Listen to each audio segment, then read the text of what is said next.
On Thursday this week, Sikyong Penpa Tsering of the Central Tibetan Administration, who is currently embarking on a 3-week-long official tour of Baltic states, Finland, the UK, the Belgium and South India, has completed his first leg of 4 cities in the Baltic states. Sikyong is back in London to attend the Warwick Economic Summit today. To tell us more about Sikyong's official visit in the Baltic states and level of Tibet support from these states, I'm very pleased to have Representative Sonam Frasi, who heads the Office of Tibet in the United Kingdom and Baltic regions, joining us from London. Touch the leg and welcome to our program, Kongala. So, Kongala, the Honorable Sikyong completed the official tour of 4 Baltic states, namely Tallinn, Helsinki, Riga and Vilnius yesterday. And can you please briefly tell us the purpose of this official trip, starting from Estonia? And I believe Kong Sikyong, this is his first visit to Estonia. Touch the letter to you as well and to the listeners of Tibettv. The main purpose of the trip is, of course, for diplomatic advocacy in the Baltic states. That also included Finland, fortunately, because the proximity of the geography is very near. Also, the reason why we started, why we had to start our journey from Estonia was on the 25th of January. The Estonian Parliament, the Estonian Parliamentary Foreign Affairs Commission has organized a hearing on the status of Tibet. So to coincide with that, the whole Baltic States program for Sikyong has been organized. That was the pillar of our aim of our main purpose. The hearing was attended by 2 experts, Professor Honxing Lao, a Chinese professor who has worked in mainland China, who has worked in Hong Kong, America, and many universities in the world. And he has looked into the imperial records, imperial records of China, and his book has concluded, and he has found that prior to 1949, before the emergence of communist China, China has never considered Tibet as part of China. So this is very important for our conversation in the world, that although we accept that the middle way approach is our best scenario, but looking at the history gives us the opportunity where the status of Tibet was in relation to China. So that is very important in historical terms. The second expert was Mr. Professor Michael van Walt van Praag. He is an international law expert, and he has been working with Tibet for many, many years. And of course, he has written many books, but in 2020, he came out with a book in consultation with many experts on Inner Asia, historical and links with Tibet. And they have concluded in the book titled Tibet 2020 that Tibet has never been a part of China. And the fact that the book really says the 1950-51 situation is exactly the same of what Russia has done to Ukraine. So what the international law that is now accepted as a norm for the invasion of Ukraine by Russia has to be applied to the invasion of Tibet. So that was the main thrust of, and of course, Peter Sikyong has given an overview of the current situation in Tibet. And then I also concluded the hearing on concentrating mainly on the theme of how the Chinese, Communist China has ruled Tibet in terms of how the colonials have done in the past. And of course, my thrust of my talk was mainly to link the purpose of Genesis' vision for Tibet and the necessity for Buddhism and peace in the world. So regaining Tibet's rightful self-determination is precursor to the world's peace. So that was the start of where we started in Estonia. And from there onward, of course, we had to start with we visited Finland. We had a very good, fruitful meeting with the Finnish foreign ministry. We have met with members of parliament. So that was the main purpose. Kumala, can you give us a brief background on the Tibet support group in Estonia, more specifically the parliamentary support for Tibet, and also how were the responses of the Estonian media and people on Sikyong's visit there? And in general, is there any renewal in the relationship between Tibet and Estonia? The best way to describe this would be to combine the three Baltic states together, because Lithuania, Latvia, and Estonia got independence from the Soviet Union in 1990, 1991, more or less together.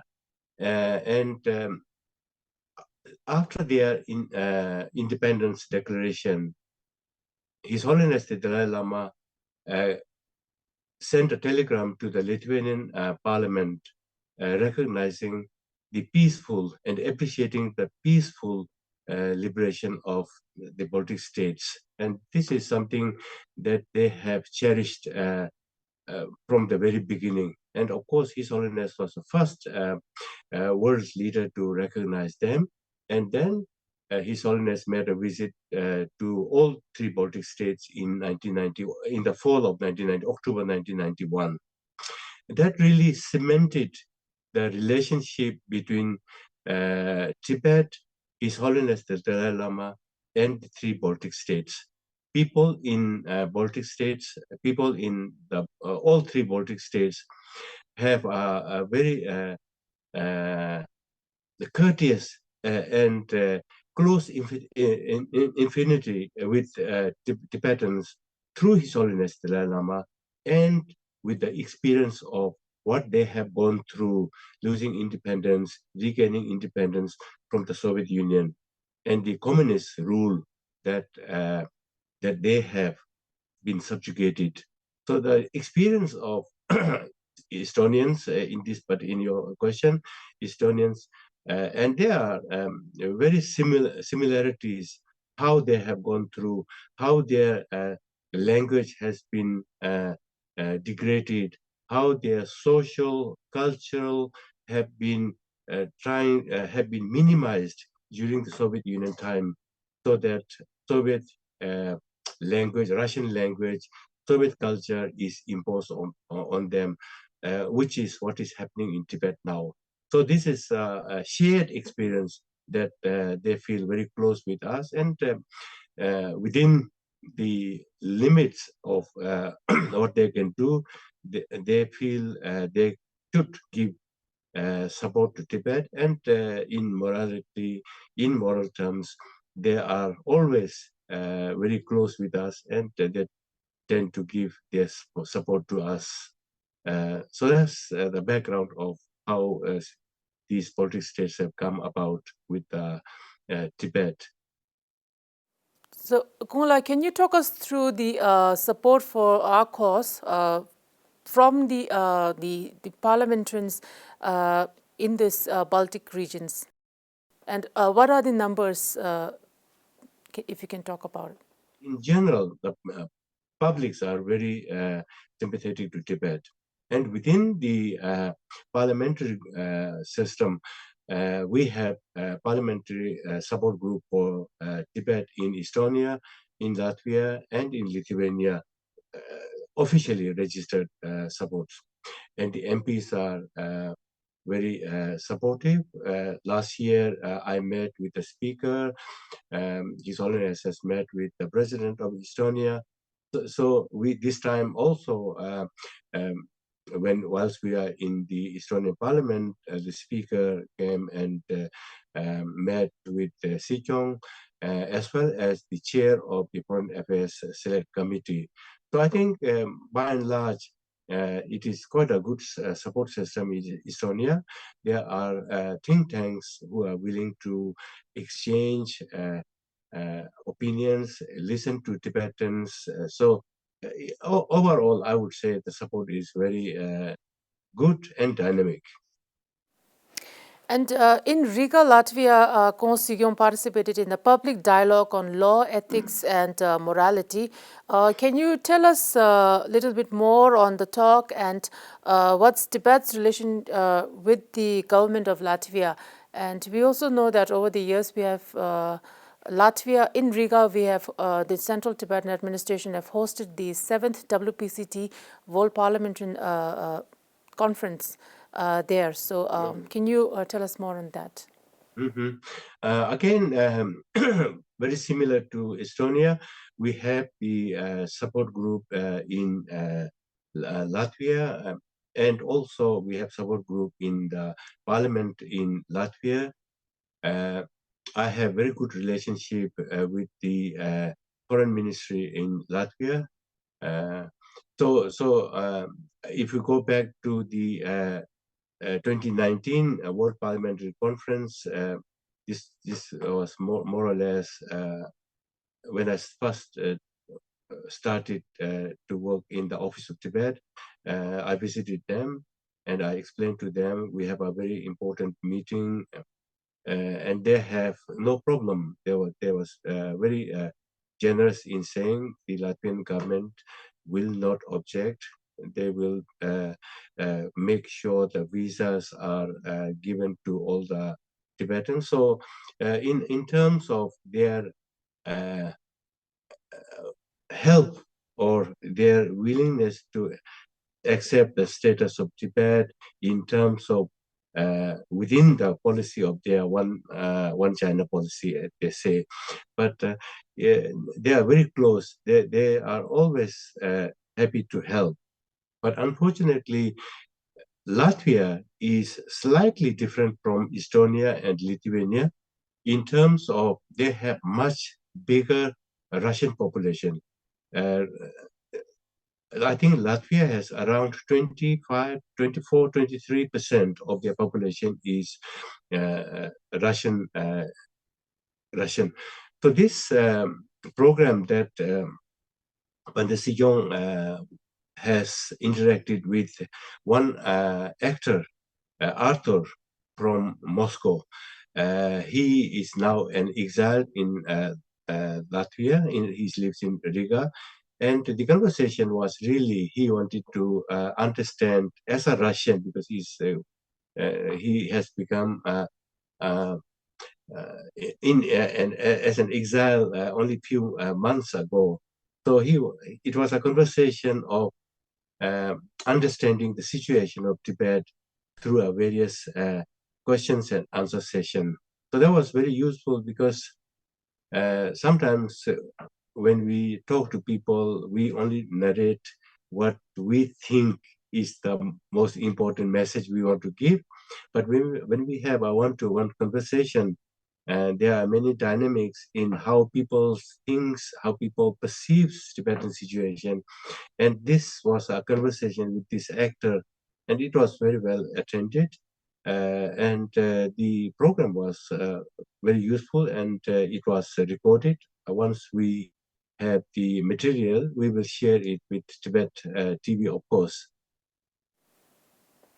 And Sikyong ended the Baltic state visit or the advocacy on Tibet in Vilnius, Lithuania, right? And which which is a country like the other Baltic states, has experiences of suffering under the communist regime over the period of years. Can you explain to us how does, little bit more in detail, how does the people in the Baltic region perceive or see Tibet or Tibetan people in general?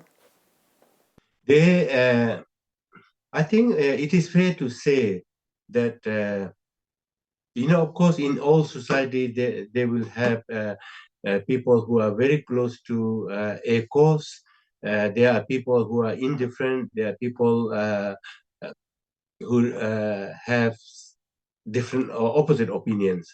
But by and large, in all Baltic states, what the majority, I would say, that we come across, thinks that what Tibet has gone through and how Tibet was annexed by China is unfortunate, and it is, I wouldn't say whether they appreciate it, whether it's illegal or not, but it is unjust. So this is one theme of the feeling of Tibet, that a big country occupying another small country. Okay, we are big in terms of land, but in terms of population, Tibet is a small country. So annexation of territory by force is not acceptable in international law. I think this is a general theme in all Baltic states, perhaps because of their experience. The way they see Tibet is through the, if I'm honest, through the eye of His Holiness the Dalai Lama. Tibet wouldn't be registering in these areas without the visits of His Holiness. Has had many visits to Baltic states, almost 3, 4, 5 times, because there are people are willing to listen to His Holiness, and also the closeness the people have shown to His Holiness. So really, the respect of this population to His Holiness as a guiding philosopher, a guiding moral person in this world is very much appreciated. All Baltic states, 3 of them, are Catholics. In terms of religion, they have their own religion, but His Holiness is an exceptional person that everybody looks up to in these Baltic states. So, one of the main reasons why His Holiness made so many visits to Baltic states is over the past. His Holiness last visit to Baltic states was in 2018. Before that, almost for 4 or 5 years continuously, His Holiness has visited Riga, and of course, once you're in Riga, you tend to visit all 3 states, because His Holiness was teaching to the Russian Buddhist population who are able to come to Baltic states from the Kalmykia, Buryat, Tuva, and all these, because it's much closer.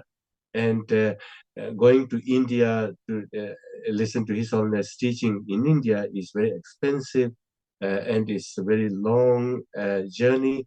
So it's much closer to this population. And also His Holiness is very kind enough to give this support and have the visits to Baltic states. So this is a combination of, maybe it's a karmic thing, that there is a big connection, not only in terms of religion, but as a appreciation of His Holiness as a personality in this world, a guiding light. The fact is this: when Sikyong visited Lithuanian parliament this time, when we were having a conference of the lawmakers, the father of Lithuania, Professor Landsbergis, came. He is now 93 years old, and he came simply to lend the support to Tibet because he has met His Holiness many times. And of course, he is one person that brings Lithuania all together, and his support and his vision of Tibet is very close to what His Holiness has been talking about. And before signing off with this conversation, Kongola, I'd like to know how would you describe this more than a week Sikyong's trip or official trip visit to the Baltic states? How would you describe it? How would I describe it? I think it's I'm sure Sikyong must have felt it very tiring. I mean, he's doing the most of the job. It's a 1 week long, and we wanted also, whilst we are making the program, we wanted to make sure that Sikyong has the opportunity to meet foreign ministry officials, discuss about Tibetan situation, current Tibetan situation, historical Tibet situation, and the future of Tibet in terms of China and Tibet.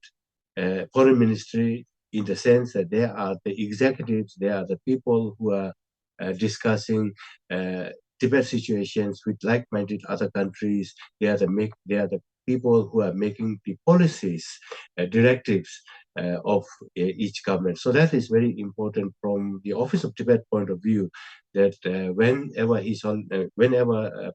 Sikyong travels, he meets and has the opportunity to put the case of Tibet to the foreign ministry's officials. And in terms of meetings with the lawmakers, the parliamentarians, again, there are also the instruments in making the policies of foreign ministries. They are the people who give the directives to the ministries. Although, of course, it is by law or by directives. So it's very important that Sikyong also has the personal meetings with MPs, discussions with them. The other aspects of the meetings that we normally organize is, apart from the foreign ministries meeting and the parliament meeting, we always try to make sure that we interact with other like-minded think tanks, because these are the people, these are the institutions who do extensive research, and they advise EU countries, they advise their own country, and they share their knowledge to other people. So these are also very important centers for us to make our cases heard.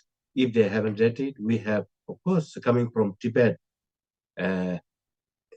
we have first-hand information inside Tibet. Of course, we get it not very extensively, but at least whatever Sikyong has experienced, whatever Sikyong hears from Tibetans inside Tibet, unofficially or officially, is a knowledge that is useful to foreign ministries and parliamentaries in these countries. So it's I always view these meetings as not just advocacy, or we would like to tell you this and that. I have this feeling that these exchanges that we have with the ministries and parliamentaries is a two-way traffic, that we have information that is useful to them for understanding Tibet and China. So it is interactive.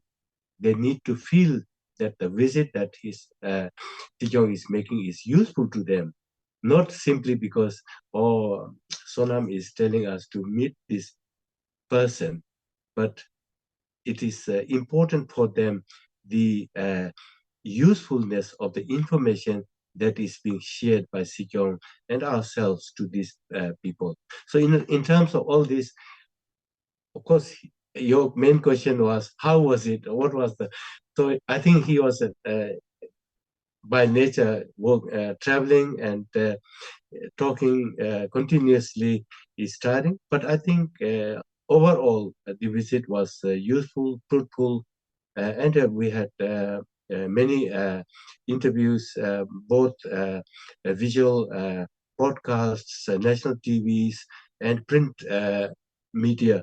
So I think overall, I would say it was a very good visit. So we are now today in London, and Sikyong will participate again here in London. We have organized. I sometimes organize for Sikyong's this one and previous. Within universities, there are very expert people who are experts in different universities advising government in UK. So I have organized a closed-door meeting. This will not be advertised. Closed-door meeting with Sikyong, with King's College, and this will be Sikyong will discuss, lay down the fundamentals of Tibet to these experts. They are experts on China. They are experts on India. They are experts on lots of things. 6-7 people, and they will hopefully discuss how best we can navigate Tibet situation, knowing lots of different areas of expertise. So Sikyong has a very extensive program today, full day. We'll be meeting a support group as well. But tomorrow, the main reason that his visit to UK was he will be doing a lecture at the Warwick Economic Summit, which is a very important platform for many important speakers. So Sikyong has the opportunity, and I hope this will give a boost to Tibetan cause. So Kungala, these are my questions, and thank you so much for taking out the time for us from your busy schedule, and it was wonderful talking to you. Thank you so much for talking to us about Kong Sikyong La's visit to the Baltic region and from your office in London. Thank you so much. Thank you. Thank you. Thank you so much for watching, and see you all in the next episode of In Conversation with Tibet TV.